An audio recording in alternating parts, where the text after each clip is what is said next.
دربار میں ایک مقربین میں سے ہے، تو اس وجہ سے اس نے اپنے فیور میں یا اپنی حمایت میں کوئی فیصلہ کرایا ہوگا۔ تو اس انجام سے بچنے کے لیے احتیاط کی حد تک یوسف علیہ السلام نے بادشاہ کو کہا کہ میں ادھر جیل میں ہی ہوں، اس پیغام دے کر بھیجا کہ آپ اس کی تحقیقات کروائیں۔ اور جن عورتوں نے اپنے ہاتھ کاٹ دیے تھے یوسف علیہ السلام کو مجرم ثابت کرنے کے لیے، تاکہ ان کی حقیقت آشکار ہو جائے، اور بادشاہ نے جب تحقیقات کرائیں آزادانہ طور پر، یوسف علیہ السلام ابھی جیل میں ہی تھا، تو وہ آشکارا ہو گیا کہ یوسف علیہ السلام بے گناہ ہے، اور ان لوگوں نے اپنے جو ان کی ایک بہتان انہوں نے لگایا تھا، ایک جھوٹ کھڑا تھا، اور یوسف علیہ السلام پر جو الزام لگایا تھا وہ جھوٹا تھا، ان عورتوں نے اعتراف کر دیا۔ تو اس آیت سے یہ تمام جو اولي الامر ہیں یا امام المتقین ہیں یا دیگر جو حکومتی اہلکار ہیں، ان سب کے لیے ایک رہنما اصول یہ ہے کہ اگر کوئی ایسی صورتحال ہو کہ ان پر کوئی الزام لگتا ہے، تو وہ اپنی ایک خود فیصلہ کرتے ہوئے وہ اپنے عہدے سے خود کو علیحدہ کر دیں، خود اس سے الگ ہو جائیں، تاکہ ایک عام مومن، عام شہری کی حیثیت میں آ جائیں، تاکہ جو تحقیقات ہوں اس کے متعلق لوگوں کے ذہن میں یہ تاثر پیدا نہ ہو کہ یہ تحقیقات پر اثر انداز ہوا ہے اور اس نے اپنی مرضی کا فیصلہ لیا ہے۔ تو یہ رضاکارانہ طور پر علیحدہ ہو جانا چاہیے عہدے سے، جتنا بھی کوئی ذمہ دار آدمی ہو، جتنا اس پر مسئولیت زیادہ ہو، تو جب تحقیقات کے بعد یہ ثابت ہو جائے گا کہ وہ سچ پر ہے، تو دوبارہ وہ اپنے منصب کو، عہدے کو، ذمہ داری کو سنبھال لے گا۔ اور اگر اس تحقیقات میں ثابت ہوتا ہے کہ وہ کسی جرم کا اس نے ارتکاب کیا ہے، تو پھر وہ اس کے مطابق اس کی تعدیبی کارروائی ہوگی، سزا دی جائے گی، اور اس منصب سے اس کو ہٹا دیا جائے گا۔ تو یہ اعلیٰ روایات ہیں جو مومنوں کو ان روایات پر چلنا چاہیے۔ یہ یوسف علیہ السلام کا اسوہ حسنہ ہے، اور ہم نے تمام انبیاء اور رسول علیہ السلام کے اسوہ حسنہ پر عمل کرنا ہے۔ اور بنی اسرائیل، سورۃ بنی اسرائیل کی آیت نمبر 73 سے لے کر 75 تک ان آیات میں خود محمد رسول اللہ علیہ السلام خاتم النبیین سے متعلق اللہ رب کریم نے فرمایا، یہ آیات ہیں ان میں کہ جو وَإِن كَادُوا لَيَفْتِنُونَكَ، اور آگے یہ سلسلہ آیات چل رہا ہے، لِتَفْتَرِيَ عَلَيْنَا غَيْرَهُ، اور آگے وَلَوْلَا أَن ثَبَّتْنَاكَ، آخری حصہ ہے إِذًا لَأَذَقْنَاكَ ضِعْفَ الْحَيَاةِ وَضِعْفَ الْمَمَاتِ ثُمَّ لَا تَجِدُ لَكَ عَلَيْنَا نَصِيرًا۔ وہ جو کفار تھے، مشرکین تھے، جو وحی کا اتباع نہیں کرنا چاہتے تھے، وہ مخالفین تھے، وہ پوری کوشش کر رہے تھے، وہ پورا زور لگا رہے تھے، ہر طرح کا ایک سماجی دباؤ یا اثر و رسوخ یا پوری مخالفت میں وہ اس شدت کے ساتھ کہ وہ نبی کریم علیہ السلام رحمۃ للعالمین خاتم النبیین کو وحی کے اتباع کے راستے سے ہٹا دیں، یا وحی میں کوئی ایسی ان کی مرضی کے جو جس سے ان کے عقائد کا تحفظ ہو، یا اس کے لیے کوئی ان کو ڈھیل مل جائے، چھوٹ مل جائے، کوئی ایسا عنصر وحی میں شامل کرا دیں محمد رسول اللہ علیہ السلام خاتم النبیین سے۔ وہ یہی مطالبہ کرتے تھے کہ کوئی آپ اپنی طرف سے کوئی چیز گھڑ دیں، ہماری مرضی کی، ہماری خواہش کی، اور کہیں کہ یہ اللہ کی طرف سے ہے، تاکہ ان کو کھلی چھٹی مل جائے اور لوگ ان کو مخالفت نہ کریں لوگ ان کی، اور وہ لوگ سمجھیں کہ اس فریب ان کا برقرار رہے کہ ہم بھی حق پر ہیں۔ لیکن محمد رسول اللہ علیہ السلام خاتم النبیین یا کوئی بھی اللہ کا نبی اور رسول علیہ السلام اس چیز کا سوچا بھی نہیں جا سکتا کہ وہ رائی کے ذرے برابر بھی اللہ وحدہ لا شریک کی نازل کردہ وحی سے پیچھے ہٹ جائے، یا اپنی طرف سے ایک لفظ بھی اس میں شامل کر دے۔ اور یہی محمد رسول اللہ علیہ السلام کے ساتھ بھی ہوا، اور اللہ رب کریم نے ان کو ثابت قدم رکھا کہ آپ نے جو کچھ آپ کے قلب اطہر پر نازل ہوا، آپ علیہ السلام نے وہی کچھ ساری نوع انسانیت تک پہنچا دیا، لکھوا دیا قرآن کریم کی صورت میں۔ جو ایک لفظ بھی وحی کا ایسا نہیں ہے جو قرآن کریم سے باہر ہو، اور قرآن مجید کے اندر ایک لفظ بھی ایسا نہیں ہے جو وحی کے علاوہ ہو۔ تو یہ جو اللہ رب کریم نے اس اہتمام کیا ہے قرآن کریم کی حفاظت کا، نحن نزلنا الذکر وإنا لہ لحافظون، اس حوالے سے، اور جو دوسرا حوالہ قرآن کریم میں موجود ہے کہ لا ينطق عن الهوى إن هو إلا وحی یوحی، تو یہ دو کہ وہی کے علاوہ محمد رسول اللہ علیہ السلام خاتم النبیین ایک لفظ بھی نہیں کہتے تھے دین کے معاملے میں، صرف وہی بیان کرتے تھے جو آپ کے قلب اطہر پر وہی ہوتی تھی۔ تو اللہ رب کریم نے فرمایا کہ ہم نے تو آپ کو ثابت رکھا، اگر ایسا نہ ہوتا آپ کو ثابت قدم نہ رکھتے کہ آپ ڈگمگا جاتے معاذ اللہ۔ یہ ہمیں واضح کرنے کے لیے بیان ایک حقائق سے متعارف کرانے کے لیے، تو اگر ایسا ہوتا تو پھر ہم تمہیں دنیا میں بھی دوہرا عذاب کا ذائقہ چکھاتے اور آخرت میں بھی، اور تم ہمارے مقابلے میں کسی کو اپنا مددگار نہ پاتے۔ یعنی یہ بات کہی جا رہی ہے محمد رحمت للعالمین خاتم النبیین علیہ السلام سے متعلق کہ اگر وہ بھی کوئی بات گھڑ دیتے اپنی طرف سے دین کے متعلق تو ان کو دوہری سزا کا ذکر ہے۔ اذنا ذکنا کا ضیفاً حیات و ضیفاً ممات، دنیا و آخرت میں دوہری پاداش، دوہرا جو گرفت ہے اس کا ذکر ہے۔ تو یہ دین میں کوئی چیز اپنی طرف سے ایک لفظ بھی گھڑنا اتنا بڑا جرم ہے، اور یہ جو محمد رسول اللہ علیہ السلام کی زندگی میں ہی وہ منافقین، ایک شیاطین جو تھے مسجد زرار والے، وہ ایک دین گھڑنا شروع انہوں نے کر دیا تھا، اور پھر محمد رسول اللہ علیہ السلام خاتم النبیین کی وفات کے بعد تو وہ سلسلہ پھیلتا گیا، اور پھر آج سینکڑوں ہزاروں کی تعداد میں وہ کتابیں دین کے نام پر موجود ہیں، لاکھوں کی تعداد میں، حالانکہ دین وہ ہے جو کتاب اللہ میں ہے، قرآن کریم سے باہر دین کا ایک لفظ بھی نہیں ہے۔ تو یہاں پر یہ جو آیت کا حوالہ تھا یہ سزا کے حوالے سے تھا کہ منصب جتنا زیادہ تھا اس کے لیے سزا بھی اسی تناسب سے کہ ان کو زیادہ محتاط ہونا تھا۔ اور یہ ایک اور حوالہ ہے سورۃ الاحزاب کا، یہ سورۃ الاحزاب کی آیت نمبر 30 ہے، اس میں اللہ رب کریم نے فرمایا یا نساء النبی من یات منکن بفاحشۃ مبینۃ یضاعف لها العذاب ضعفین وکان ذلک علی اللہ یسیرا۔ اے جو نبی کریم علیہ السلام کے گھر کی خواتین ہیں نساء النبی، تو تم اگر کسی فحش کی مرتکب ہوگی بفرض محال معاذ اللہ، تو ان کے لیے بھی اللہ رب کریم نے فرمایا کہ ان کے لیے دوہری سزا تھی، ضعفین، یضاعف لها العذاب ضعفین، اور اللہ کے لیے یہ آسان ہے، یعنی وہ جو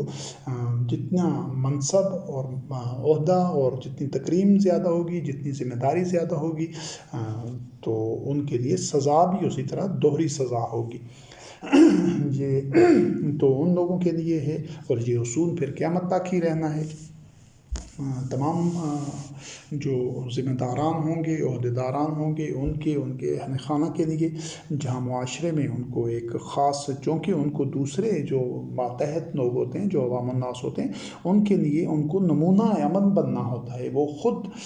تقوی کے اعلیٰ منازل پر، اعلیٰ مدارج پر ہوتے ہیں، اور جو احتیاط ہے اور جو کردار کی پختگی کے حوالے سے اسی لیے تو عوام الناس نے ان کا انتخاب کیا ہوتا ہے، تو ان کو چاہیے کہ وہ عوام الناس سے، عام مومنین سے، عام مسلمین سے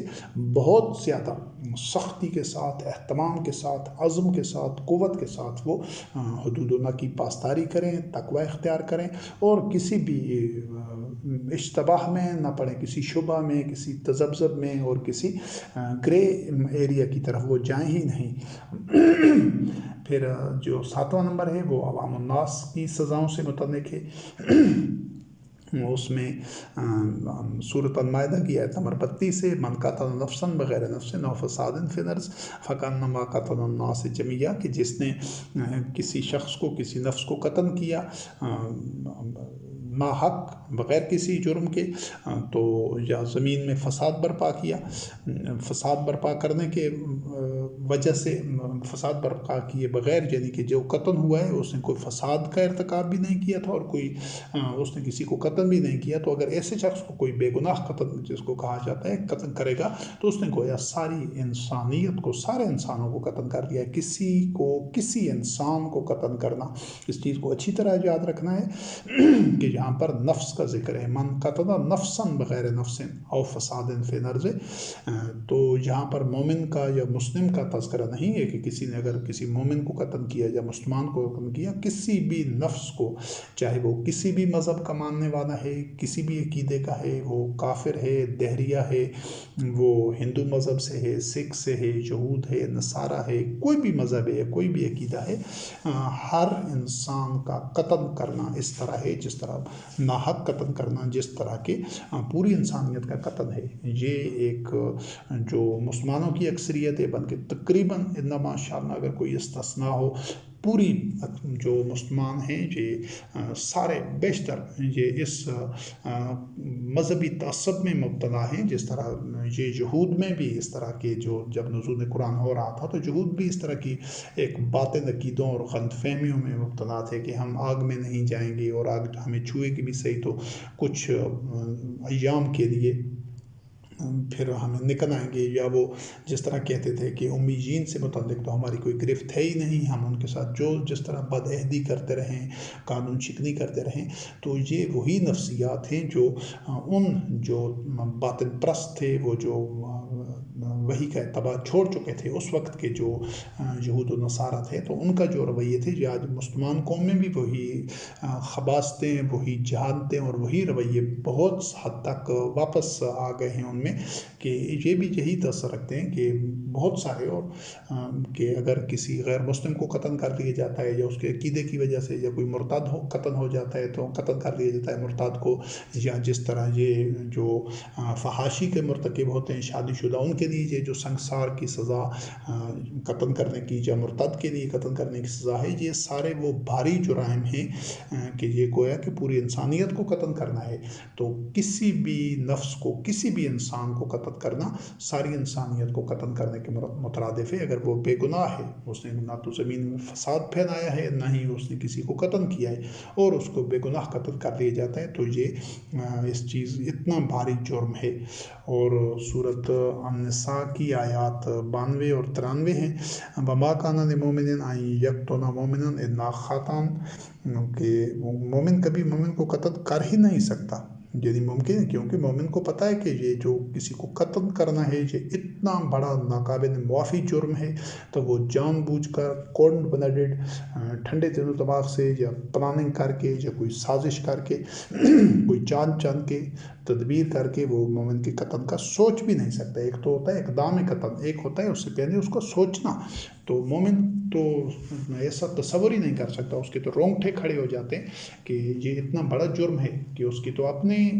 نفس تباہ ہو جائے گا، وہ تو جہنمی ہو جائے گا اگر وہ کسی کو قتل کرتا ہے۔ تو اس کا مطلب یہ ہے کہ اس کی پوری زندگی کی جو عبادات ہیں، ایمان ہے، تقوی ہے، اور اس نے جو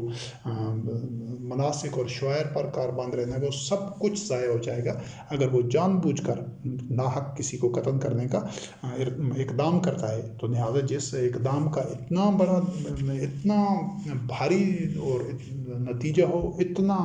بڑا وہ جرم ہو، تو اس کے ارتکاب کا مومن تصور ہی نہیں کرتا، سوچ ہی نہیں سکتا۔ تو ہاں، اگر یہ کہ خطا کے طور پر یا کسی حادثے میں جو عمدن نہیں ہو، جس میں کوئی ٹریفک حادثہ ہے یا کوئی اور ایسا مشینری کا یا کسی وجہ سے جس میں اس کے پلاننگ یا ارادہ و اختیار کوئی عنصر نہیں ہے، بس اس سے کوئی ایسا قتل اگر سرزد ہو جاتا ہے تو پھر اس کو دیت دینی ہوگی، یا اس کو غلام کو آزاد کرانا ہوگا اس کی تلافی کے طور پر۔ مختلف صورتوں میں اگر استطاعت نہ ہو تو مسلسل 60 روزے رکھنے ہوں گے، تو یہ اس کے تاکہ اس کے سے جتنا بڑا جرم سرزاد ہوا ہے، ہوا نادانستہ طور پر ہے، اس نے کیا نہیں ہے، لیکن پھر بھی وہ اتنا بڑا ہے کہ اس نے غلام آزاد کرنا تھا، یا پھر اس نے 60 روزے رکھنے تھے مسلسل، اور یہ دونوں بہت ایک بھاری اس کی تلافی کے لیے اقدامات ہیں۔ اور جو کسی مومن کو جان بوجھ کر عمدن قتل عمد کرتا ہے تو وہ تو ہے ہی جہنمی، فجزاؤہ جہنم خالداً فیہا وغضب اللہ علیہ ولعنہ وأعد لہ عذابا عظیما، تو اس نے تو ہمیشہ جہنم میں رہنا ہے، اور اس پر اللہ کا غضب ہے، لعنت ہے، اور اس کو کے لیے عذاب عظیم ہے، یعنی اس کو دنیا میں بھی قتل کے بدلے میں قتل کر دیا جائے گا، اور آخرت میں بھی وہ جہنمی ہوگا جو کسی مومن کو جان بوجھ کر گزاری. جب کسی انسان کو بھی اس نے قتل کرتا ہے تو وہ گویا ساری انسانیت کا قتل کرتا ہے، وہ جہنمی ہوگا. اور اس کے بعد سورت بقرہ کی آیات 178 اور 179 ہیں.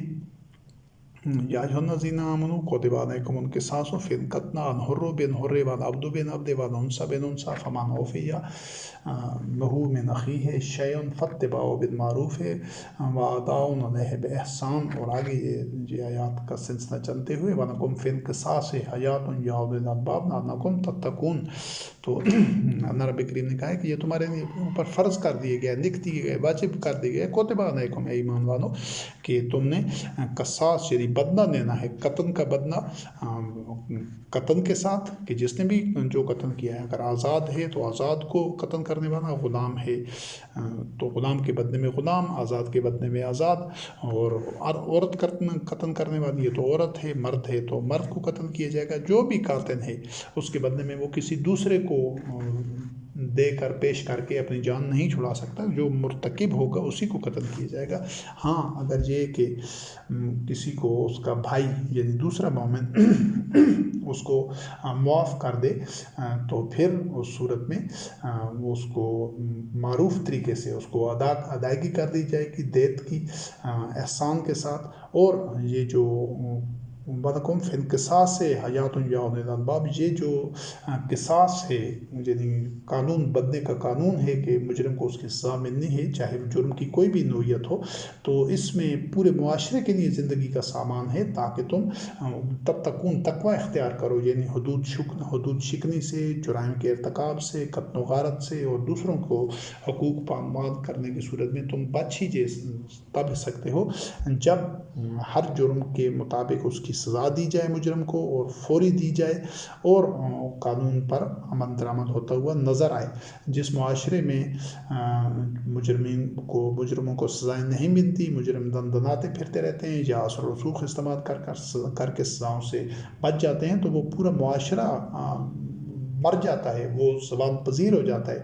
وہ ناقانونیت کا اس کو ایک طرح کا کینسر ہو جاتا ہے ناقانونیت کا. اور ایسی قومیں اور ایسے معاشرے ذلت اور پستی میں اور انتشار میں اور خانہ جنگی میں اور اس طرح کی جو انجام ہے عبرتناک انجام سے دوچار ہوتے ہیں. اور سورۃ المائدہ کی آیات 44 اور 45 سے اِنَّا أَنزَلْنَا التَّوْرَاةَ، تورات ہم نے نازل کی تھی. اور آگے اس میں اللہ رب کریم نے فرمایا ان آیات میں کہ وَكَتَبْنَا عَلَيْهِمْ فِيهَا أَنَّ النَّفْسَ بِالنَّفْسِ وَالْعَيْنَ بِالْعَيْنِ وَالْأَنْفَ بِالْأَنْفِ وَالْأُذُنَ بِالْأُذُنِ وَالسِّنَّ بِالسِّنِّ وَالْجُرُوحَ قِصَاصٌ فَمَنْ تَصَدَّقَ بِهِ فَهُوَ كَفَّارَةٌ لَهُ. کہ جو اللہ رب کریم کی چونکہ وحی اور احکام اور شریعت ایک ہی ہے ساری انسانی تاریخ میں، وحی کا چونکہ سرچشمہ منبع اور ماخذ ایک ہی ہے، تو جو اصول ہیں تورات، انجیل، زبور، دیگر صحائف سب کے سب نور تھے، فرقان تھے، ایک ہی حق، ایک ہی حقیقت، ایک ہی قانون سب میں ہے. تو اس میں اس چیز کا حوالہ ہے کہ اللہ رب کریم نے فرمایا کہ اس میں اسی طرح لکھ دیا گیا تھا جس طرح مومنین کو کہا گیا کتب علیکم القصاص، وہاں پر تھا کتبنا علیہم اس کے متعلق ہے وکتبنا علیہم فیہا، اس میں ہم لکھ دیا تھا کہ جان کے بدلے میں جان اور آنکھ کے بدلے میں آنکھ اور کان کے بدلے میں کان اور ناک کے بدلے میں ناک اور دانت کے بدلے میں دانت اور زخم کے بدلے میں اسی طرح کا زخم. اس کا بدلہ ہے، اس کی وہ سزا ملنی چاہیے. ہاں اگر یہ کہ کسی کو کوئی معاف کر دے، تصدق اس کا عذر قبول کر دے، جو اس کو خود کوئی جو متاثرہ شخص ہے وہ صدقہ کے طور پر وہ اس کو معاف کر دیتا ہے، کہتا ہے کہ ٹھیک ہے میں اس کو درگزر سے کام دیتا ہوں، تو وہ علیحدہ بات ہے. نہیں تو اس کو جو جس نوعیت کا جرم ہے اسی جرم کی نوعیت کے حساب سے جو سزا دلانے جی مسلم معاشرے کی ذمہ داری اور فوری سزا پر عمل ہو، چاہے اس جرم کا کرنے والا کوئی بھی آدمی ہو، آزاد ہے، غلام ہے، اثر رسوخ والا ہے، عام شہری ہے، کوئی اس کا حسب نسب ہے، جو بھی ہے ان سب سے بلا امتیاز اس کے جرم کو دیکھتے ہوئے اس کو سزا ملنی چاہیے. اور اس میں صورت النور کی آیات 2 اور 3 ہیں۔ الزانیۃ والزانی فجلدوا کل واحد منہما مئۃ جلدہ، اور آگے ان آیات میں اللہ رب کریم نے فرمایا وَلْيَشْهَدْ عَذَابَهُمَا طَائِفَةٌ مِّنَ الْمُؤْمِنِينَ الزَّانِي لَا يَنكِحُ إِلَّا زَانِيَةً أَوْ مُشْرِكَةً، اور آخر میں ان آیات میں ہے وَحُرِّمَ ذَلِكَ عَلَى الْمُؤْمِنِينَ، کہ یہ جو اقدام ہے کہ جو مومن ہے اور وہ کسی مشرکہ کے ساتھ یا کسی فاحشہ بدکار عورت کے ساتھ وہ نکاح نہیں کر سکتا، اس کا جوڑا نہیں بن سکتا، وہ ایک دوسرے کے زوج نہیں ہو سکتے، اور اسی طرح ایک جو بدکار یا فاحش مرد ہے، کوئی مومنہ خاتون، اس کے ساتھ اس کا زوج نہیں بن سکتا، اس کے نکاح نہیں ہو سکتا، یہ حرام ہے مومنین کے اوپر۔ اور یہ جو سزا کا جہاں تک کہ ان آیات کے پہلے حصے میں یہ جو فحاشی بدکاری کے جو جنسی جرم کا جو مرتکب ہوں گے، چاہے وہ عورت ہے وہ مرد ہے، تو ان دونوں کے لیے فجلدوا کل واحد، دونوں کو 100 کوڑا مارنا ہوگا، 100 درہ مارنا ہوگا، اور یہ جو ان کو سزا دی جائے گی تو یہ مومنین کا ایک گروہ اس کو دیکھے، اس کا مشاہدہ کرے، ان کے سامنے ان کو سزا دی جائے، یہ اللہ رب کریم کا حکم ہے۔ تو آج اس طرح کی اکثر ممالک میں تقریباً جو اپنے آپ کو مسلمان کہتے ہیں، ان میں بھی یہ جو کوڑے مارنے کا عمل ہے، باوجود اس کے کہ سارے معاشروں میں یہ گندگی اور غلاظت اور فحاشی اور بدکاری اور بے حیائی عام ہے، استغفر اللہ، لیکن اس کے باوجود اللہ کی حکم پر عمل نہیں ہو رہا کہ کہیں پر بھی بہت کم ماشاء اللہ سوائے کوئی 1 2 3 ممالک کے کہیں پر بھی اس طرح یہ کوڑے مارنے کا عمل سر عام پبلک میں اللہ رب کریم کے اس حکم پر عمل نہیں ہو رہا، حالانکہ جرائم ہو رہے ہیں۔ اس کی دیگر وجوہات بھی ہیں، جن میں سے 1 2 چیزیں یہ ہیں کہ ایک تو یہ جو آدمی انسانی حقوق کے علمبردار یہ جو منافقین ہیں، جو خبیث طاغوتی حکمران ہیں پوری دنیا کے، جو پوری دنیا میں شر اور فساد پھیلا رہے ہیں، خود وہ ظلم و ستم کے اور انسانی حقوق کی پابندی کے بدترین ریکارڈ توڑ چکے ہیں، اتنے وہ اس میں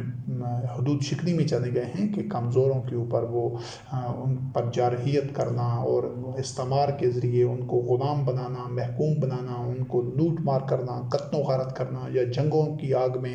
ان کو دھکیل دینا اور ان پر بمباریاں کرنا اور دوسروں کے زمینوں اور ممالک پر قبضہ کرنا، یہ سارے جرائم یہ جو اولیاء شیاطین ہیں، جو ابلیس کی ذریت ہیں، یہ طاقتور ممالک کے جو حکمران اور اشرافیہ طبقہ ہیں، جو پالیسی ساز ہیں، تو وہ سارے ان جرائم کے تو مرتکب ہو رہے ہیں آج بھی، اور صدیوں سے ہوتے چلے آ رہے ہیں، لیکن وہ اس طرح کے ایک وہ ہاتھی کے دانت کھانے کی اور دکھانے کی، اور وہ خود انسانی حقوق کے بڑے چیمپئن اور علمبردار بھی اپنے آپ کو ظاہر کرتے ہیں کہ یہ اس طرح کی سزائیں دینا بنیادی انسانی حقوق کے خلاف ہے، حالانکہ جو انسانوں کا پیدا کرنے والا ہے وہ احسن الخالقین رب، وہ بہتر جانتا ہے، اس نے جو انسانی حقوق تعین کیے وہی انسانی حقوق ہیں۔ یہ دنیا کے اکابر مجرمین یہ کون ہوتے ہیں کہ جو اس طرح انسانی حقوق کا تعین کریں؟ یہ تو خود سب سے بڑے مجرم ہیں، یہ ایٹم بم گرانے والے اور دنیا کی 2 بڑی عالمی جنگوں کو، نو انسانی کو عالمی جنگوں کا ایندھن بنانے والے، یہ جو ہر سو نسل کو تباہ کرنے والے، لیکن جو یہ بدترین دور سے جو کہ نو انسانی گزر رہی ہے، ظاہراً فساد فی البر والبحر، تو وہ جو سب سے بڑے مجرم ہیں، وہ سب سے بڑے مصلحین بن کر دنیا میں وہ اقتدار کی مسند پر بیٹھے ہوئے ہیں، عالمی امور انہی کے ہاتھ میں ہیں، چاہے وہ ورلڈ بینک ہے، IMF ہے، اقوام متحدہ ہے، دیگر عالمی ادارے ہیں، یا دیگر جو انہوں نے وہ ایک فوجی اتحاد بنائے ہوئے ہیں، تو یہ بدترین دور ہے، فساد اپنی انتہاؤں پر ہے۔ انشاءاللہ العزیز باذن اللہ اسی طرح ان ظلمات سے، ان جو شر اور فساد ظاہراً فساد فی البر والبحر کی کیفیت سے نو انسانی نکلے گی، جب وہ وحی کا اتباع کریں گے۔ جس طرح نزول قرآن کے عہد میں جو عرب معاشرہ تھا وہ آگ کے گڑھے کے کنارے پر پہنچا ہوا تھا، تو آج شدت میں اس سے کم تر حالات نہیں ہیں، بلکہ اس سے شدید تر حالات میں نوع انسانی اس سے بھیانک حالات میں اور اس سے نازک صورتحال میں پہنچ چکی ہے۔ انہی شیاطین اور اولیاء الشیاطین اور اخوان الشیاطین اور ابلیس اور اس کی ذریت کی بنیاد پر جو حکمران ہیں، فرعون ہیں، جو قارون ہیں، مترفین ہیں، سرمایہ دار ہیں پوری دنیا کے، اور پوری دنیا کے حکمران بشمول اسلامی ممالک جو اپنے آپ کو اسلامی کہتے ہیں، ان کے حکمران اور سیاستدان اور سرمایہ دار اور مترفین زرپرست تمام مذاہب کے، چاہے وہ مسلمان ہیں، چاہے ہندو ہیں، چاہے عیسائی ہیں، یہودی ہیں، اور اسی طرح تمام کے تمام مذہبی پیشوا، چاہے وہ مسلمانوں کے مذہبی پیشوا، صوفیاء اور جو اپنے آپ کو اولیاء اور علماء اور ائمہ کہتے ہیں، اور چاہے دیگر مذاہب کے ہیں، یہ تینوں ایک ہی تھیلی کے چٹے بٹے ہیں، اور یہ ان تینوں خبیثوں کی جو ایک ٹرائکا ہے، ایک مثلث ہے، تو یہ سارے اسی جرم کے مرتکب ہیں۔ اسی وجہ سے آج اس صورتحال سے، اس بدترین صورتحال سے نوع انسانی گزر رہی ہے کہ وہ اللہ رب کریم کی حدود کو پر عمل نہیں کرتے، اور اس کو انسانی حقوق کے خود بڑے چیمپئن بن کر آتے ہیں کہ یہ جو آدمیوں کو سر عام سزا دینا ہے۔ تو اللہ رب کریم نے فیصلہ کر دیا ہے کہ وہ جو بدکاری اور بے حیائی اور حرام کاری کرتے ہیں مرد و عورت، ان کو 100 کوڑے مارے جائیں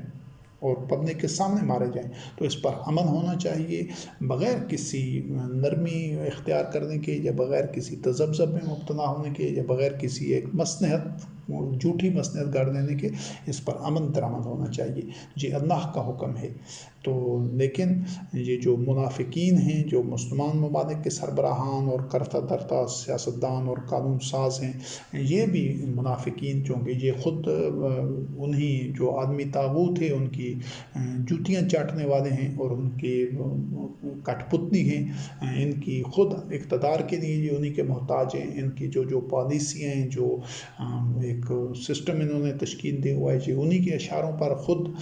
وہ سارے ان کی ڈوریں انہی کے ہاتھ میں ہیں، یہ تو محض پتلیاں ہیں۔ تو اسی وجہ سے یہ ان سزائیں بھی نہیں دیتے ہیں۔ تو یہ اللہ کا حکم ہے۔ اور دوسرا ایک جو جہالت ہے، جو شیاطین کا گھڑا ہوا مذہب ہے، اس میں یہ ہے کہ اگر یہ بدکاری شادی شدہ مرد عورت کریں تو اس کو سزا اس کی 100 کوڑے نہیں ہیں، وہ اس کی سزا ہے رجم، یعنی سنسار کرنا۔ یہ سنسار کی سزا خود قرآن کریم میں اس کا تذکرہ نہیں ہے۔ یہ تو کفار دھمکیاں دیتے تھے مومنین کو اور انبیاء اور رسول علیہ السلام کو کہ ہم تمہیں سنسار کر دیں گے۔ سنسار کی سزا قرآن کریم میں اللہ رب کریم نے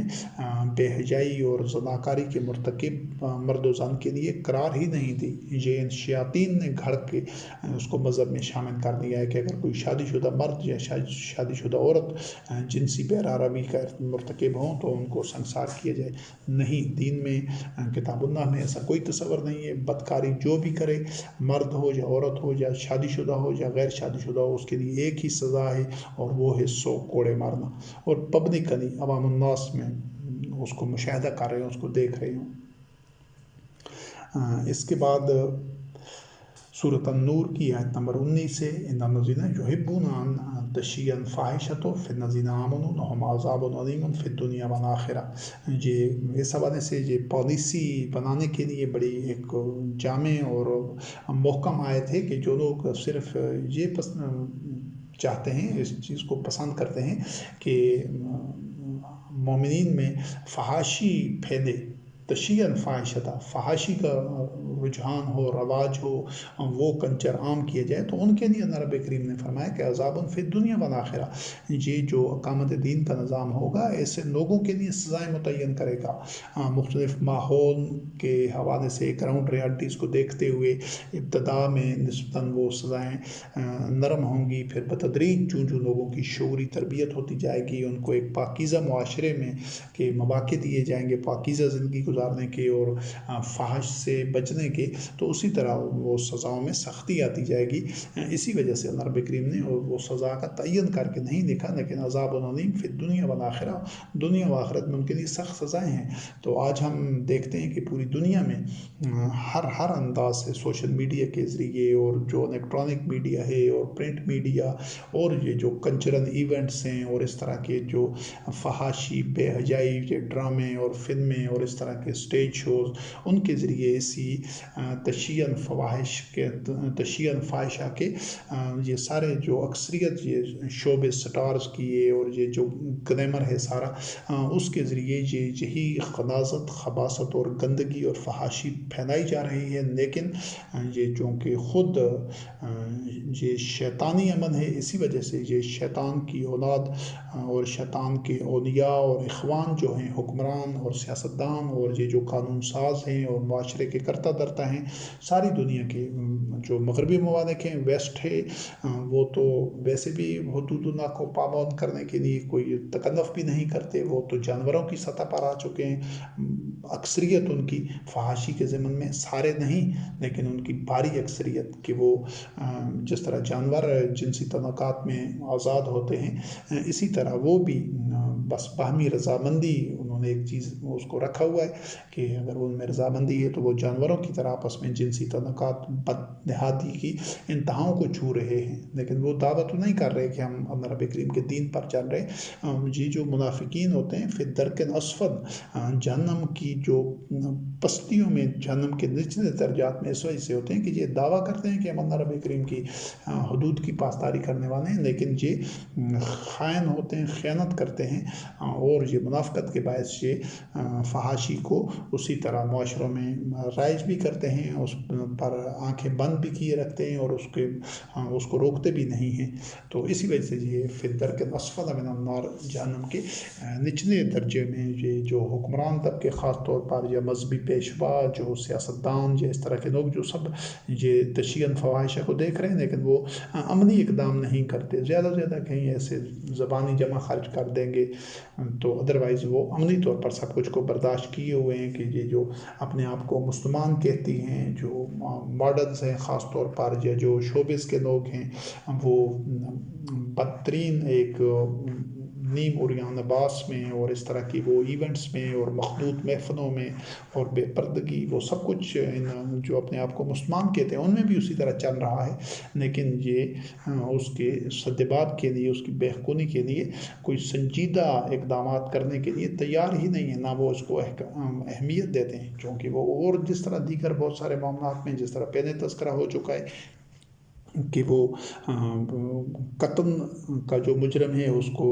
پھانسی دینے کے لیے، اس کو قتل کرنے کے لیے، یا وہ جو بدکاری کے مرتکب ہیں ان کو سر عام کوڑے مارنے کے لیے وہ اس طرح سنجیدہ نہیں ہے، اس پر عمل نہیں کرتے، اسی طاغوت سے ڈر کر۔ تو بالکل اسی طرح وہ فحاشی کو روکنے کے لیے وہ جامع پالیسی اور ایک لانگ ٹرم پالیسیز اور لوگوں کی تربیت اور تزکیہ نفس کرنے کے لیے ان کے پاس کوئی، ان کی ترجیحات میں ہی شامل نہیں ہے۔ تو سورۃ النساء کی آیت نمبر 16 میں اللہ رب کریم نے وَاللَّذَانِ یَأْتِیَانِہَا مِنکُم فَعَاذُوهُمَا فَإِن تَابَا وَأَصْلَحَا فَأَعْرِضُوا عَنْهُمَا، کہ اگر کوئی دو مذکر ہیں، یعنی اس میں جو جنسی بدکاری کا عمل ہے وہ دو مرد عورت کے درمیان نہیں ہے، وہ دو جو مذکر ہیں ان کے درمیان ہے، تو ان کو بھی اذیت دینی ہے، اگر تاکہ وہ اس سے رکیں۔ اس کی نوعیت بھی خود مختلف معاشروں میں مختلف حالات کے مطابق، جو زمینی حقائق کو دیکھتے ہوئے، جرم کی نوعیت اور ان کی اخلاقی سطح اور ماحول اور ان کی تہذیب و تمدن کو دیکھتے ہوئے، جو خود جو شورا ہوگی، جو امام المتقین ہوگا، جو قاضی ہوں گے، ان کی مشاورت سے وہ بتدریج اس سزا کا اطلاق ہوتا جائے گا۔ مقصد یہ ہے کہ اس جرم کو روکنا، لیکن اسی وجہ سے اللہ رب کریم نے اس میں اذیت کا لفظ تو آیا، لیکن یہ نہیں کہا گیا کہ ان کو 100 کوڑا مارنا ہے یا 50 مارنا ہے یا 10 مارنے ہیں، نہیں، مقصد یہ کہ اگر وہ اس جرائم کا مرتکب ہوتے ہیں تو ان کو سزا دینی ہے، اذیت دینی ہے، کتنی دینی ہے یہ چیز حالات کے کو مد نظر رکھتے ہوئے طے ہونی ہے، اور یہ اقامت دین کا جو سٹرکچر اور ڈھانچہ ہوگا وہ طے کرے گا۔ اور ان کو اصلاح کا موقع دے گا. اگر وہ رک جاتے ہیں، توبہ کرتے ہیں، اصلاح کرتے ہیں، تو پھر ان کو اعراض برتتا جائے گا ان سے. اور یہ جو سورۃ النور کی آیت نمبر 4 ہے، اس حوالے سے اس میں بہت ہی ایک ایسا اللہ رب العزت کی ہر آیت میں جو وسعتیں ہیں، وہ گہرائیاں ہیں، جو اس میں حکمتیں ہیں، وہ ایک سے بڑھ کر ایک ہیں. تمام احکامات میں، تمام سماجی پہلوؤں کے حوالے سے جو رہنمائی ہے یا جو انفرادی زندگی سے متعلق رہنمائی ہے، ہر ایک میں ایک سے بڑھ کر ایک وسعتیں، گہرائیاں، حکمتیں، مصلحتیں اور نوع انسانی کے لیے خیر و برکت ہے، امن ہے اور نعمتیں ہیں. لیکن کئی دفعہ ایسا ہوتا ہے کہ آدمی کو کسی بھی معاملے میں کچھ آیات اس کی سمجھ آ جاتی ہے، تو آدمی اس پر کہتا ہے کہ یہ اس میں بڑی حکمت ہے، گہرائی ہے. اللہ رب کریم کے ہر امر میں، ہر فیصلے میں، ہر وحی میں، ہر آیت میں ایک سے بڑھ کر ایک حکمت ہے اور ایک سے بڑھ کر ایک اس میں نوع انسانی کے لیے خیر و برکت ہے. یہ جو آیت ہے سورۃ النور کی آیت نمبر 4، اس میں اللہ رب کریم نے فرمایا وَالَّذِينَ يَرْمُونَ الْمُحْصَنَاتِ ثُمَّ لَمْ يَأْتُوا بِأَرْبَعَةِ شُهَدَاء فَاجْلِدُوهُمْ ثَمَانِيَ جَلْدَةً وَلَا تَقْبَلُوا لَهُمْ شَهَادَةً أَبَدًا وَأُولَٰئِكَ هُمُ الْفَاسِقُونَ. یہ ہمیشہ کے لیے جتنی بھی نوعیت کے جرائم ہیں، چاہے وہ قتل کا ہے، چوری کا ہے، بدکاری کا ہے، تذکرہ تو یہاں پر ایک ہی ہے، لیکن جو اس سے اصول وضع ہوتا ہے، جو اصول ایک ثابت ہوتا ہے، وہ یہ ہے کہ جو لوگ پاک دامن باعصمت خواتین کے اوپر، عورتوں کے اوپر ایک تہمت لگاتے ہیں بدکاری کی، تو ان کو چاہیے کہ وہ اس کے لیے 4 گواہ پیش کریں کہ جس سے ثابت ہو جائے کہ واقعی اس کا چال چلن ایسا تھا، اس کی سرگرمیاں ایسی تھی، اور یہ اس طرح کا اس کے جو حرکات تھیں، جو وہ بالکل اس سے ثابت ہوتا ہے کہ یہ فحاشی اور حدود فراموشی اور بدکاری پر مائل تھی، یا اس کی مرتکب تھی، یا تو اس کے لیے 4 گواہ پیش کریں. اور اگر وہ 4 گواہ پیش نہیں کرتے، بس ویسے الزام لگاتے ہیں کہ یہ بدکار ہے یا فحاشہ عورت ہے، حالانکہ وہ باعصمت ہو، تو ایسے لوگوں کے لیے اللہ رب کریم نے فرمایا کہ ان کو 80 کوڑے مارنے ہیں. اب یہاں پر آپ دیکھیں کہ جو مرد یا عورت ایک بدکاری، فحاشی اور زنا کے مرتکب ہوتے ہیں، تو ان کے لیے 100 کوڑے ہیں. یہ محض جھوٹی اور بے بنیاد تہمت لگانے سے، الزام لگانے سے، جس میں حقیقت نہیں ہے، تو اس کل سزا کا، یعنی اس جرم کی جو سزا ہے، اگر وہ کوئی بندہ مرتکب ہو تو وہ 100 کوڑے ہے. لیکن اس کی جو کوئی مرتکب نہ ہو اور محض اس کو الزام لگاتا ہے، تو پھر اسی سزا کا 80%، یعنی کہ اس کے لیے 100 کوڑے ہیں تو ان کے لیے 80 کوڑے ہیں. یہ ان کو اس جھوٹا الزام لگانے والوں کو مارنے ہیں. تو یہ اصول، اور پھر ہمیشہ کے لیے کبھی بھی اس کی، چونکہ اس نے جھوٹی شہادت دی ہے، تو ان کی شہادت کو بھی قبول نہیں کرنا، اور وہ فاسقین ہیں جو جھوٹا اس طرح تہمت لگاتے ہیں، الزام لگاتے ہیں. اب یہ اصول اس ایک آیت سے لیتے ہوئے اس کو تمام شعبۂ زندگی میں جتنے بھی جھوٹا الزام لگانے والے ہیں، چاہے وہ چوری کا الزام لگائیں، قتل کا الزام لگائیں، کوئی اور کسی طرح کے جرم کا، جو بندہ جس نے جرم کیا نہیں لیکن وہ خواہ الزام لگا دیتا ہے کوئی بندہ کسی پر، تو اس جرم کی جو فل سزا ہے، میکسیمم جو اس جرم کی سزا اس بندے کو مل سکتی تھی، جس نے کہ وہ جرم کیا ہی نہیں، تو جب ثابت ہو جاتا ہے کہ وہ بندہ بے گناہ ہے، تو اس جرم کی 80% سزا جھوٹا الزام لگانے والوں کو خود بخود مل جانی چاہیے. لیکن آج پوری دنیا میں یہ جو ایک باطن ابلیسی نظام عدل و قسط جس کو نام دیا گیا، اس میں عدل و قسط تو نہیں ہے، وہ تو ظلم ہی ظلم ہے، ظلم ہی ظلم ہے،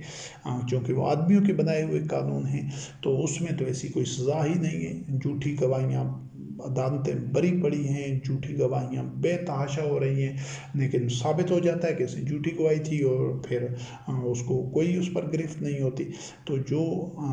عدل و قسط کا اللہ رب کریم کا دیا گیا نظام ہے، اس میں جو بھی کسی جرم سے متعلق، جو اگر کسی پر جھوٹا الزام لگاتا ہے، تہمت لگاتا ہے، بہتان کرتا ہے، تو اس کو ثابت ہو جاتا ہے کہ اس نے جھوٹا الزام لگایا ہے، جھوٹی شہادت دی ہے، تو اس کو اس جرم کا 80% سزا، پوری نہیں، جو اس جرم کی پوری سزا ہے اس میں سے 80% حصہ خود بخود موقع پر ہی اس پر لاگو ہو جانی چاہیے۔ یہ ہے اللہ وحدہ لا شریک کا نازل کردہ جو عدل و قسط کا نظام ہے۔ جب ایسا ہوگا تو کوئی کسی پر جھوٹا الزام لگانے سے پہلے 1000 بار سوچے گا، 1000 بار سوچے گا۔ اس کو پتہ ہوگا کہ جب میں جھوٹا ثابت ہو جاؤں گا تو مجھے اس جرم کی 80% سزا ملے گی۔ یہ ہے اس جھوٹی تہمت لگانے کو، کیونکہ جب معاشرے میں جھوٹی تہمتیں لگتی ہیں، جھوٹی گواہیاں ہوتی ہیں، تو پھر وہ جو عدل کا جو پروسیس ہے عدل و قسط کا، وہ بے پناہ سست ہو جاتا ہے، کیونکہ وہ چیزیں آپس میں ملتی نہیں ہیں۔ جو جب چرا ہوتی ہے تو پھر پتہ چلتا ہے ثبوتوں کی بنیاد پر کہ کوئی الزام لگانے والا جو جھوٹ یا شہادت دینے والا جھوٹا ہے، تو اس وجہ سے یہ بے تحاشا تاخیر ہوتی ہے اور یہ سارا نظام سٹک ہو جاتا ہے عدل و قسط کا۔ تو جو اللہ رب کریم کا دیا گیا عدل و قسط کا نظام ہے، اس میں جھوٹا الزام لگانے کی صورت میں یا جھوٹی گواہی دینے کی صورت میں 80% سزا جو اس جرم کی ہے، جو الزام لگانے والا ہے، جس جرم کا الزام اس نے بے گناہ مرد و زن پر لگایا ہے، تو اس جرم کی 80% سزا اس کو خود بغیر کسی تاخیر کے، بغیر کسی موقع دیے اس کو مل جانی چاہیے۔ اور ایسے بندوں کی گواہی بھی پھر کبھی قبول نہیں ہونی چاہیے کہ وہ فاسقین میں سے ہیں۔ اور اسی طرح سورۃ النور کی آیات 6 سے لے کر 9 میں اللہ وحدہ لا شریک نے یہ اس طرح جو الزام لگایا جاتا ہے کہ وہ کوئی مرد یا عورت اپنے زوجہ کے اوپر کوئی اس طرح بدکاری کا الزام لگاتا ہے کہ اس کے پاس 4 گواہ نہیں ہیں، تو اس کا جو پروسیجر طریقہ کار دیا گیا ہے، والذین یرمون ازواجہم ولم یکن لہم شہداء الا انفسہم، کہ وہ الزام تو لگا رہے ہیں کہ میرا جو زوج ہے، چاہے وہ مرد ہو چاہے عورت ہو، دونوں صورتوں میں تو وہ فحاشی کے یا بے حیائی کے مرتکب ہیں، اس جرم کا انہوں نے ارتکاب کیا ہے، تو اس کو چاہیے کہ الزام لگانے والا 4 مرتبہ کہے کہ میں صادق ہوں، اور 5ویں دفعہ کہے کہ اگر میں کاذب ہوں، یعنی میں جھوٹا الزام لگا رہا ہوں، تو مجھ پر اللہ کی لعنت ہو۔ اور پھر جو جس پر الزام لگایا گیا ہے وہ اپنے تحفظ کے لیے اس سے وہ چونکہ گواہ تو کوئی ہے نہیں، ثابت ہونے کا اور کوئی اگر طریقہ نہیں ہے، جس طرح آج تو یہ فرانزک کے ذریعے اور مختلف طرح کے اور جو فنگر پرنٹس وغیرہ، ڈی این اے یا اور بھی ثبوت کے ذریعے آ گئے، لیکن اگر کوئی بھی ایسا ہو، کسی ذریعے سے بھی یہ ثابت نہیں ہو رہا، محض اس کا جو زوج ہے، چاہے مرد ہے یا عورت ہے، وہ جو الزام لگا رہے ہیں، تو پھر اس سے جو عورت پر اگر الزام لگاتا ہے تو وہ الزام اس سے ساقط ہو جائے گی، سزا ٹن جائے گی۔ اگر وہ کہہ دے کہ 4 مرتبہ وہ یہ شہادت دے کہ یہ جو الزام لگا رہا ہے مجھ پر میرا زوج یعنی میرا خاوند، تو یہ جھوٹا ہے، اور 5ویں مرتبہ کہے کہ مجھ پر غضب ہو اگر وہ سچ بول رہا ہے، تو اس طریقے سے اس سے وہ سزا اس کو نہیں ملے گی، یعنی وہ اس طرح کی 5 مرتبہ شہادت دے گی۔ تو اس کے بعد سورۃ المائدہ کی آیت نمبر 38 ہے، اس میں اللہ رب کریم نے فرمایا والسارق والسارقۃ فاقطعوا ایدیہما جزاء بما کسبا نکالا من اللہ، کہ چوری کرنے والا چاہے مرد ہو چاہے عورت ہو تو ان کے ہاتھ کاٹ دو، یہ اس کی سزا کے طور پر جو انہوں نے ایک جرم کا ارتکاب کیا ہے اللہ کی طرف سے، جو کچھ انہوں نے کمایا ہے، یعنی جو کچھ ان کا عمل تھا، یہ جو ہاتھ کاٹنا ہے، تو اس کے بارے میں جو اپنی مختلف جو ایک آپ کہہ سکتے ہیں کہ اپروچ مختلف ہو سکتی ہے، لیکن مقصد یہ ہے کہ ایک تو عام جو تصور ہے کہ ہاتھ کو بالکل کلائی سے فزیکلی طبی طور پر کاٹ دیا جائے اور وہ بندہ ہمیشہ کے لیے اس ہاتھ سے محروم ہو جائے، یہ بھی ایک تصور ہے، لیکن یہ ہے کہ اس سے زیادہ جو ایک قابل عمل، کیونکہ جب ایک بندہ معذور ہو جائے گا تو اس کی پھر بقیہ ساری زندگی معذوروں کی اور معاشرے کے اوپر بوجھ بن کر رہے گی، وہ اکتساب رزق اور اپنی زندگی معمول کے مطابق نہیں گزار سکے گا۔ تو اس سے زیادہ جو بہتر اپروچ ہے وہ 2 اور زاویہ نگاہ ہیں، پھر راسخون فی العلم اس پر بیٹھ کر یا حالات کی نوعیت کے مطابق اس جو اللہ رب کریم کا حکم ہے کہ فقط ایدیہما، ان کا ہاتھ کاٹنا، قطع کرنا، سر روکنے کے مفہوم میں بھی آتا ہے۔ تو ہاتھ کاٹنے سے ایسا بھی ممکن ہے کہ اس کے ہاتھ کے اوپر ایسا کوئی کاٹی یا زخم کا نشان لگا دیا جائے تاکہ وہ ہمیشہ پہچانا جائے اور لوگ اس سے محتاط رہیں، یا اس کو اپنے جرم کی اتنی سزا ملے کہ وہ ہمیشہ اس ایک شرم میں مبتلا رہے۔ ایک یہ صورت ہو سکتی ہے ہاتھ کاٹنے کی، اور دوسری صورت یہ کہ ہاتھ روکنے کی ہے تاکہ وہ مواقع ختم کر دیے جائیں، اس کو قید کیا جا سکتا ہے کچھ وقت کے لیے، یا کو اگر وہ کسی منصب پر ہے جس یا عہدے پر یا کسی خاص کردار میں کہ جس کی وجہ سے اس نے وہ چوری کی ہے، تو اس کو اس منصب سے ہٹا دیا جائے تاکہ وہ مزید وہ ایسی چوری نہ کر سکے۔ تو اس کی مختلف صورتیں ہو سکتی ہیں، لیکن یہ جو طبی طور پر اس کا ہاتھ کاٹنے کا عمل ہے، یہ اس کو ساری زندگی کے لیے معذور بنا دینے کا عمل ہے، اور یہ اس جو اللہ رب کریم کا حکم ہے اس سے اس کے ابتدا کی صورت میں موضوع نہیں نظر آتا۔ تو پہلے ان تدابیر سے، ان طریقوں سے اس کو یعنی کہ چور کا ہاتھ روکنا مفہوم، یا اس کو روک دینا تاکہ چوری کرنے کے قابل نہ رہے، یا اس کو قید کر دیا جائے، یا اس کو اس منصب سے ہٹا دیا جائے، یا جس وجہ سے اس نے چوری کی ہے تو اس وجہ کو ختم کر دیا جائے۔ اگر وہ کسی مطلب کہ بدحالی کی وجہ سے یا بھوک کی وجہ سے یا اپنی زندگی کی بقا کے لیے چوری کر رہا ہے، تو اس صورت میں اس کو اپنے بنیادی انسانی ضروریات فراہم کر دی جائے۔ تو یہ مختلف صورتیں ہو سکتی ہیں۔ تو ان میں ایک یہ بھی ہو سکتی ہے کہ اگر وہ پھر بھی چوری کرتا ہے، بار بار ایسے جرائم کا مرتکب ہوتا ہے، تو پھر ایسا بھی ہو سکتا ہے کہ اس کے ہاتھ کے اوپر کہیں ایسا متعین، جو جس کا سب کو علم ہو، متعین نشان لگا دیا جائے، کاٹ دیا جائے اس انداز سے کہ وہ جہاں پر بھی جائے تو اس کی پہچان ہو جائے کہ ہاں یہ چور ہے اور اس نے یہ چوری کی ہے، تاکہ لوگ اس سے محتاط رہیں، اور اس کو بھی جب اتنی بڑی سزا کا کہ یہ ایک داغ ساری زندگی میرے دامن پر لگا رہے گا، تو وہ چوری کرنے کے جرم سے اپنے آپ کو بچائے گا۔ اس کے بعد یہ اس کی جو 8ویں ضمنی موضوع ہے، یہ تو سزائیں وہ تھیں جو عام لوگوں کے لیے تھی مختلف جرائم میں۔ تو ابھی 8واں جو موضوع ہے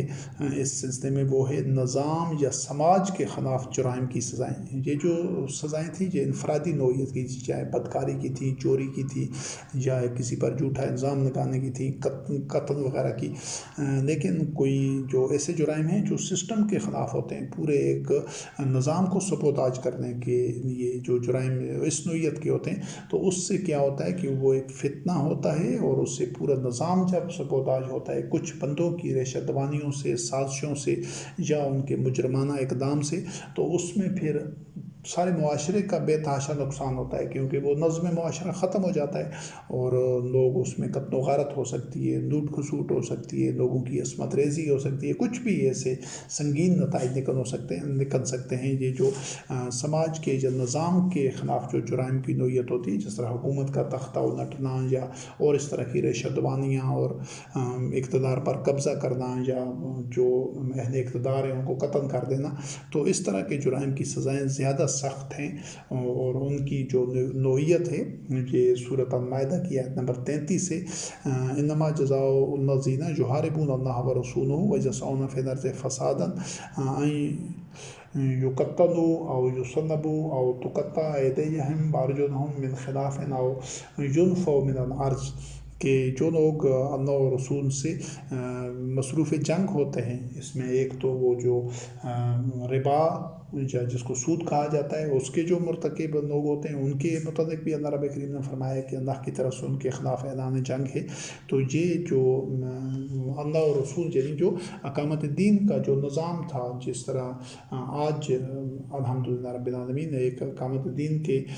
ایک نظام کی از سر نو تشکیل کے لیے، احیاء کے لیے، تعمیر کے لیے کوشش ہو رہی ہے۔ جب اللہ کی رب العزت کی نصرت و تائید سے یہ نظام بن جائے گا اور معاشرے میں امن ہوگا، اصلاح فلاح ہوگی، خیر ہوگا، اور لوگ ایک اطمینان اور تسکین کے ساتھ ایک زندگی گزار رہے ہوں گے۔ تو اگر کوئی ایسے خبیث لوگ یا ایسے شیطانی فطرت کے حامل لوگ شیاطین وہ اس نظام کو سبوداج کرنے کی کوشش کرتے ہیں اور وہ پکڑے جاتے ہیں، پتہ چل جاتا ہے کہ جو اس نظام کو گرانا چاہتے ہیں، تو ان کے لیے پھر جو حالانکہ وہ انہوں نے صرف کوشش کی ہو یا پلاننگ کی ہو، اس کے مرتکب نہ بھی ہوں، پھر بھی ان کے لیے سخت سزائیں ہوں گی، کیونکہ ان کے جرم کی نوعیت پڑی ہے، اور اگر وہ کوشش کرتے ہیں تو پھر بھی ان کے لیے شدید تر سزائیں ہوں گی۔ اور اس میں اللہ رب کریم نے پھر مختلف کیٹیگریز ان میں بتائی ہیں کہ وہ زمین میں فساد پھیلانے کا اقدام کرنا چاہتے ہیں تو پھر ان کو قتل کر دیا جائے یا سولی چلا دیا جائے، یا ان کے ہاتھ پاؤں مخالف سمت سے کاٹ دیے جائیں، یا پھر ان کو زمین میں ایک علاقہ بدر کر دیا جائے، یا اس کو قید تنہائی کی صورت میں ہو سکتا ہے۔ تو جہاں پر بھی ہاتھ پاؤں جو مخالف سمت سے کاٹنا ہے، اس کا اطلاق اس صورت میں بھی ہے، اور یہی قرین عقن ہے۔ جس طرح پہلے قرین عقن یہ تھا کہ ان کے ہاتھ کے اوپر زخم کا نشان لگا دیا جائے، ان کو روکا جائے اس کے ارتکاب سے، لیکن ان کا ہاتھ طبی طور پر کلائی سے کاٹ کر علیحدہ نہ کر دیا جائے۔ تو یہاں پر بھی ان کے ہاتھ اور پاؤں مخالف سمت سے کٹانے کا مطلب جو ان کو بیڑیاں ڈالنا یا ان کو زنجیریں ڈالنا یا قید کر دینا، یا اس طرح کی صورتحال کہ وہ ان کو اس قابل ہی نہ رہیں، یا پھر ان کو کہیں دور دراز کے جزیروں میں ان کو جناوطن کر دینا، بہت ساری صورتیں ہو سکتی ہیں جرم کی نوعیت کے حساب سے۔ اسی طرح نبی کریم نے اس کے لیے متعدد نوعیت کی سزاؤں کا تعین کر دیا ہے۔ یہ پھر جو امام المتقین ہوگا، جو شورا ہوگی، جو عامر العدل ہوں گے، تو صاحب عدل و قسط وہ دیکھیں گے کہ اس طرح کے حالات میں ان جرائم کو روکنے کے لیے، اس کا سدباب کرنے کے لیے کون سا سزا زیادہ موزوں اور مناسب ہے۔ اور اسی طرح سورۃ البقرہ کی آیت نمبر 191 میں اللہ رب کریم نے فرمایا وَالْفِتْنَةُ أَشَدُّ مِنَ الْقَتْلِ وَلَا تُقَاتِلُوهُمْ عِنْدَ الْمَسْجِدِ الْحَرَامِ حَتَّى يُقَاتِلُوكُمْ فِيهِ فَإِنْ قَاتَلُوكُمْ فَاقْتُلُوهُمْ۔ یہاں آپ دیکھیں کہ اللہ رب کریم نے فرمایا یہ جو فتنہ سازی ہے، جس فتنہ سازی سے بہت سارے لوگ متاثر ہوتے ہیں، جس طرح یہ بھی آج کے دور میں اور بھی فتنے کی کئی صورتیں ہیں، یہ جو جنگ چھیڑ دینا ہے کہ جس میں آگے وہ جنگ کی آگ بڑک جاتی ہے، تو یہ بھی فتنہ میں آتا ہے۔ کہیں پر بھی اس طرح تضادات کو، اختلافات کو ہوا دے کر معاشرے میں شر فساد، اس طرح شرانگیزی کرنا کہ مختلف لوگ آپس میں مصروف جنگ ہو جائیں، یا مختلف قومیں، قبیلے، ممالک، یہ بھی بہت شدید اور بھاری نوعیت کا جرم ہے، کیونکہ پھر ان سے ایک بندہ قتل نہیں ہوگا، وہ جو کانسیکوینسز ہوں گے، جو رد عمل ہوگا، نتائج ہوں گے، اس سے بہت سارے لوگ مارے جائیں گے۔ تو ایسا فساد اور فتنہ پھیلانے والوں کو قتل کر دیا جانا چاہیے، جو اس میں مبتلا ہوتے ہیں، جو اس کے ارتکاب کی کوشش کر رہے ہوں، کیونکہ یہ جو فتنہ ہے یہ قتل سے زیادہ سنگین ہے۔ اور اسی طرح اس دور میں جو مسجد الحرام کا اپنا ایک تقدس ہے، ہر دور میں بیت اللہ کا آج بھی ہے کہ اس کی حدود میں کوئی کسی قسم کا جنگ و جدل اور تنازع اور اس طرح کے سرگرمی کرنے کی اجازت نہیں ہے، کہ وہ مقام امن ہے، مقام سلامتی ہے، اور تمام اس کے جو رہنے والے ہیں اس ویسینٹی میں، اس ایریے میں ہیں، سب کو وہ تحفظ اور سلامتی فراہم کرنے کی جگہ ہے۔ تو وہاں پر قتل و غارت کی اور لڑائی کی اجازت نہیں ہے عام حالات میں۔ لیکن اگر یہ کہ وہ جو وہاں اس وقت جو مشرکین تھے یا جو حدود فراموش لوگ تھے، اگر وہ وہاں پر بھی قتل و غارت کا آغاز کر دیں، تو جہاں عام حالات میں اجازت نہیں ہوتی قتل و غارت کی یا لڑائی کی یا جنگ کی، مخصوص حالات میں وہاں پر بھی اجازت ہوتی ہے۔ تو اسی چیز کو نبی کریم نے فرمایا کہ اگر وہ وہاں پر تم سے مکہ میں قتال کرتے ہیں، تو وہاں پھر تم نے ایسا نہیں ہے کہ ان کا آسان شکار اور ان کا ہدف بن کر ان کے ہاتھوں قتل ہونا ہے، پھر تم نے بھی ان کو قتل کرنا ہے، تاکہ اس فتنے کو اور اس شر کو جو وہ پھیلانا چاہتے ہیں اس کو روکا جا سکے۔ اور سورۃ البقرہ کی آیت نمبر 217 ہے یسألونک عن الشہر الحرام قتال فیہ قل قتال فیہ کبیر وصد عن سبیل اللہ وکفر بہ والمسجد الحرام واخراج اہلہ